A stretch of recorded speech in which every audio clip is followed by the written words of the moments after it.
This is News 25 with Deanna O'Donnell.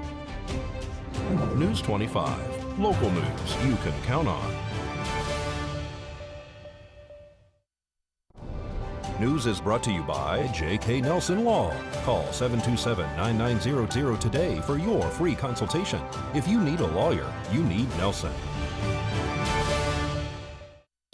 Welcome. Thanks for joining us here on Kpvm TV and Ace Country Radio. I'm Deanna O'Donnell. It's Thursday, July 15th.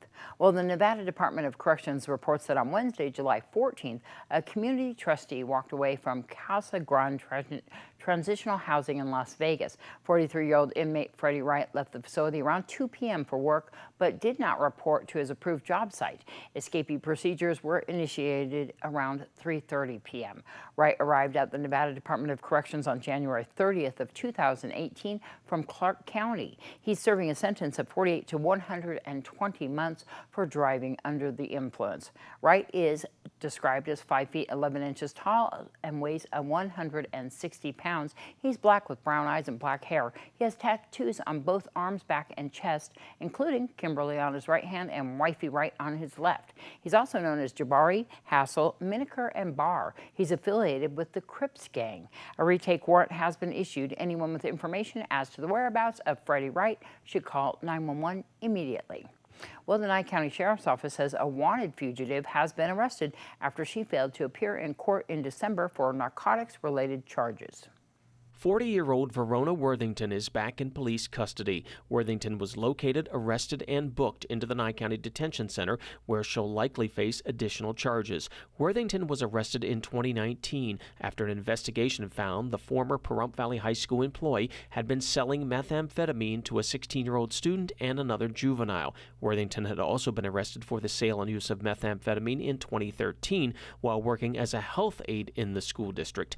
Worthington appeared in court in October when she was found to have had a drug test come back positive for meth, followed by a negative drug test. The judge asked for the lab to review the test results and ordered Worthington to appear in court December 4th. She didn't show, and when she failed to respond to a request from her attorney to come in immediately for a new drug test, a bench warrant was issued for her arrest. She'd been on the run ever since.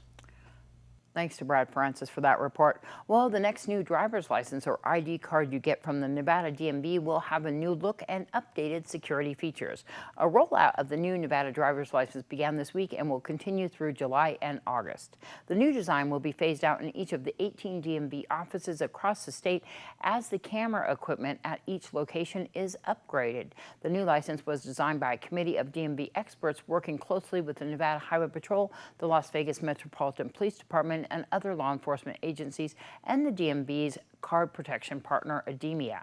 Nevada's Battle-Born insignia is featured prominently on the front of the license and is complemented by the year of the Nevada statehood, 1864. To capture the diversity of the sheer growth of the state, the card design team incorporated 2 Nevada skylines. The front of the card features the Las Vegas skyline, while the back of the card proudly displays Carson City. The back of the card gives an artistic interpretation of the Sierra Nevada mountains and the playa in the Black Rock Desert to provide a unique portrait of Nevada. The unique touch also is the federal Real ID marker has been changed from a gold circle to the outline of Nevada. The card contains top-of-the-line overt and covert security features. Those features are embedded throughout the card, with some personalized to the card holder. The card adheres to and in some cases exceeds all federal security standards to protect Nevadans for the life of the credential. The new credential's increased security features include a laser-engraved ghost image repeated from the photograph, a laser etching of the card holder's initials and year of birth over the top of the driver's photograph, and the holder's date of birth is restated in larger type with a raised feel. The background features a security design with waves and patterns printed in very fine lines that are not able to be scanned or easily produced. High-resolution split fountain printing in which the background colors fade from blue to green and back to blue across the face of the card. Previously issued credentials are still valid until the expiration date listed on your card. Well, Spring Mountain Motorsports and Country Club in Pahrump continues to grow. As you might imagine, that requires a larger staff. So today, the resort hosted a job fair to fill some of those open positions. Human Resources Manager Tim Wigger says Spring Mountain offers a variety of opportunities. You know, we have openings, we're a growing company, we're adding positions, yeah, just like a lot of employers, applications coming in the door are a little bit slow. So we just decided to host our own job fair and see who came out today. And yeah, we did see some nice qualified applicants. In fact, we just made a hire here today. So we have an accounting clerk position, which is brand new. We're looking for instructors. We're looking for technicians in our racing shop and our school shops. So yeah, we are looking for some more skilled things. We also have kind of an administrative assistant position open right now. So it's not just our usual entry-level positions. We do have some higher paying, little bit more skilled positions. We're up to 160 employees now, probably 80% full-time, and actually about 80% live here in Pahrump. So we're a pretty significant employer for the community.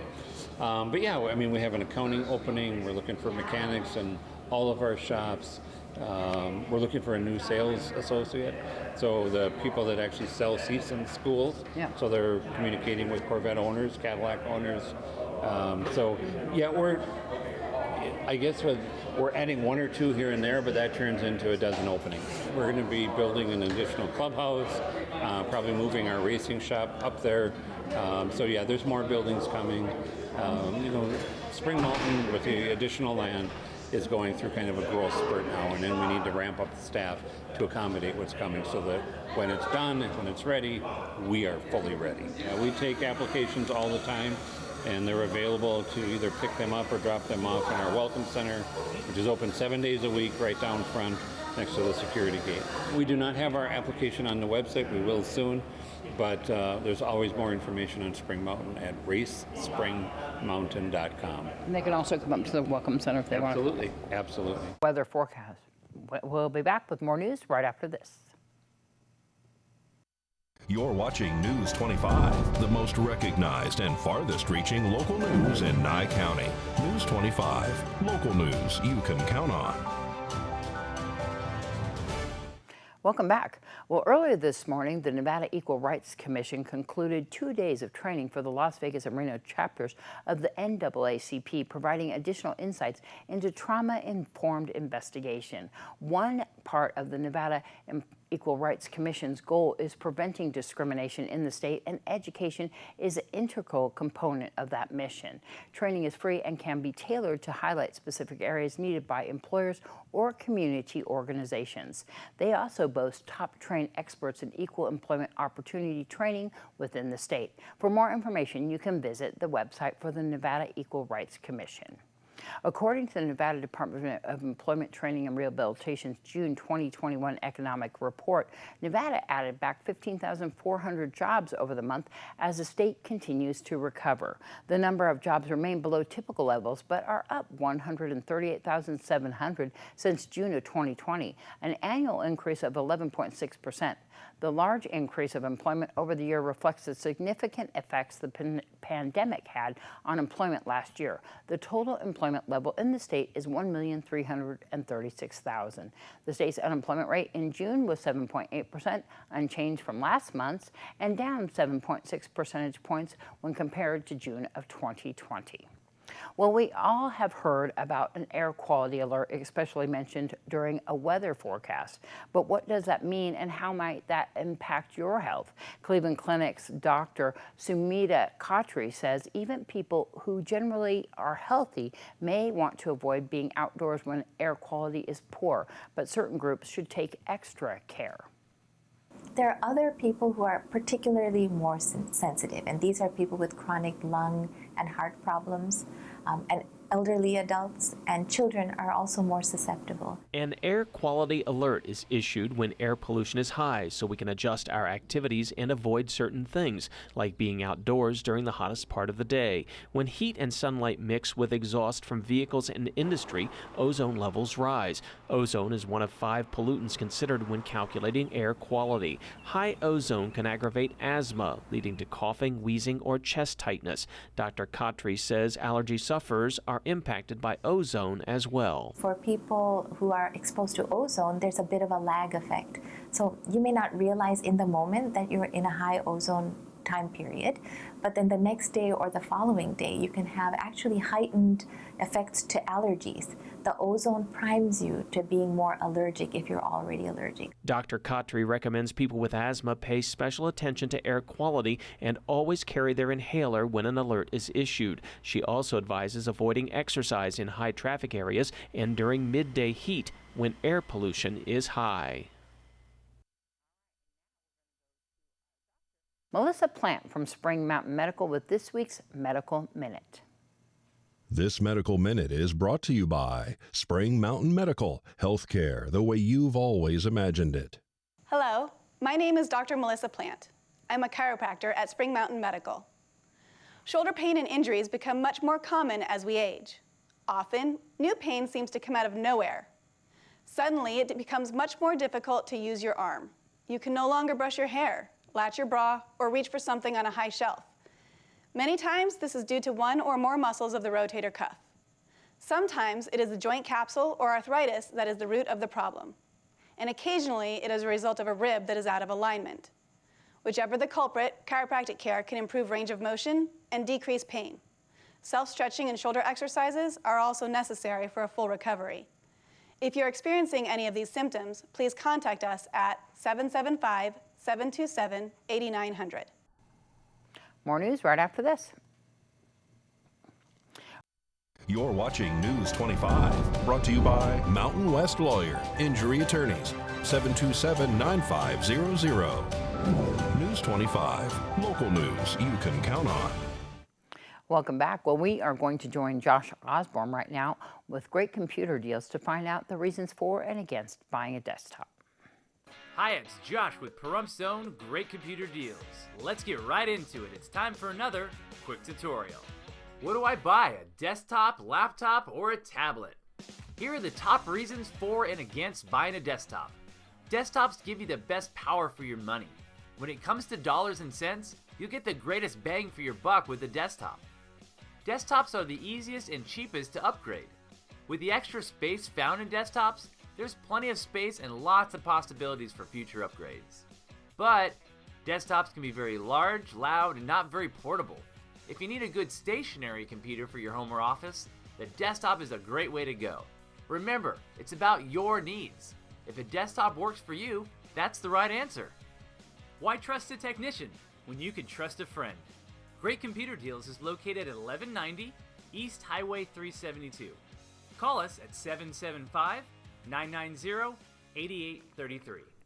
Thanks so much, Josh. Well, if you are looking to add a furry friend to your family, we hope that you will consider checking out some of the pets available for adoption at our local shelters. For today's Save a Pet, Darby O'Donnell joins us from Desert Haven Animal Society, where she introduces us to Tabitha. Hi, I'm Darby here at Desert Haven Animal Society, and today we are joined with Tabitha. Tabitha is a 1-year-old German Shepherd mix. She came in as a stray after the 4th of July. I'm opposing because of the fireworks, so she got out. But she's now ready for adoption. She is such a sweet little girly. She's like a medium-sized German Shepherd, has a lot of the same kind of markings with the brown and the black. She's beautiful and really sweet and friendly. So if you want to come and see Tabitha or any of her friends here at Desert Haven Animal Society, give them a call ahead of time, 775-751-7020, or you can look them up on their Facebook page at Desert Haven Animal Society. News 25 WeatherCam is brought to you by Lerner and Rowe Injury Attorney's Office in Pahrump. In a wreck, need a check? Call 702-877-1500. Hi, it's John Kohler staring out the Kpvm weather window, and we're looking at Spring Mountain Motor Resort and Country Club. It's a smoking hot day out there on the tarmac. We'll tell you all about the weather they're turning left to when we return. News 25 weather is brought to you by Dairy Council of Nevada. The splash of cream in your coffee, the dollop of sour cream on your burrito, the melted toasty cheese on your pizza. Undeniably delicious, undeniably dairy. Enjoy what's real. Hi, good evening, Nevada. It's John Kohler from the Kpvm Channel 25 Weather Studios. I hope your day is going as well as mine is. I'm having a really good day. I'm having a really good, other than this hair. I don't know quite what's going on with that, But let's all pretend for a minute that we like to sweat in the heat a lot, and then I'll tell you about the wonderful weather we've got. Look at this up and down the state, 98 degrees, 100 degrees up in Fallon. Cool spot of the state reaches 93 degrees, Carson City, Tonopah. So we head south, Beatty, you're at 103. Amargosa and Las Vegas, both at 107 for your highs today. Out in Death Valley, 119 degrees, and they're cooking eggs on the sidewalk. But here in the dusky desert jewel of Pahrump, let's take a look, 103 degrees. Not too shabby compared to Death Valley. How about that? 5:38 a.m. this morning, the sun rose in all its promise and glory of a new day, and it extinguishes itself without mercy tonight at 8:01 p.m. I'm a fan of night. It's going to be good. Low tonight, 80 degrees, 21% humidity. Might give us some little cloud cover here and there. Make the sunset oh so pretty. Looking for that at 8:01. Let's take a look as we're heading into the week. What do we got? Well, the big weather story is a couple days of clear skies and a little bit windy, and the winds die off. The clouds return, and we might even see some rain Sunday, Monday. How about that? Wouldn't that just wash down the dust nicely? 5-degree variance in temperature over the week. We're going to the cool side. That's going to feel real good. So things to look forward to on the weekend. Clear skies and a little bit of wind, and then, you know, hop right into that monsoon stuff. Let's do it. Back to the desk. Here's Deanna. Thanks so much, John. Well, you know, we went to that diesel field tax meeting last night at the Bob Roode Community Center, and we'll be bringing you that story on tomorrow night's broadcast. But there's a couple meetings coming up for our area, and one of them is in Beatty, and they're going to have one there at 6 p.m. We're going to show you a little bit of that right now. That one at the Beatty Community Center is going to be on July 27th. They're also having one in Amargosa, and these are all for the public to go by at the Community Center on the 28th. And in Tonopah as well, and that one is on August 10th. They're also having one in Round Mountain. I'm not sure if we have that flyer, but you can find out more information by giving a call to our Public Works Department. Of course, Movies in the Park is happening this Saturday night. The movie is Tom and Jerry, and that's the free movies that we're having there at Ian Deutsch Memorial Park, right there on Honeysuckle between Dandelion and Pahrump Valley Boulevard. Come on down. It all starts at 8:15. It's going to be so much fun. Grab a blanket, grab some chairs, sit on the grass at Ian Deutsch Memorial Park, and watch the movies. You can even bring some snacks, but they have a snack bar there as well. We want to invite the public. As you know, we have a show that we're having airing on HBO called Small Town News, and on August 2nd at 5 o'clock, and the show airs at 6. We're going to be at Artesian Cellars for a public viewing. You have to call Artesian Cellars to make a reservation because they do have limited space. So give them a call and come on down. We're going to have so much fun that night. August 2nd is the premiere party. It's going to be airing every Monday after that. We'll see you guys down there. That's going to wrap up this edition of News 25. I'm Deanna O'Donnell from all of us here at KPVM TV and Ace Country Radio. We'll see you back here tomorrow night.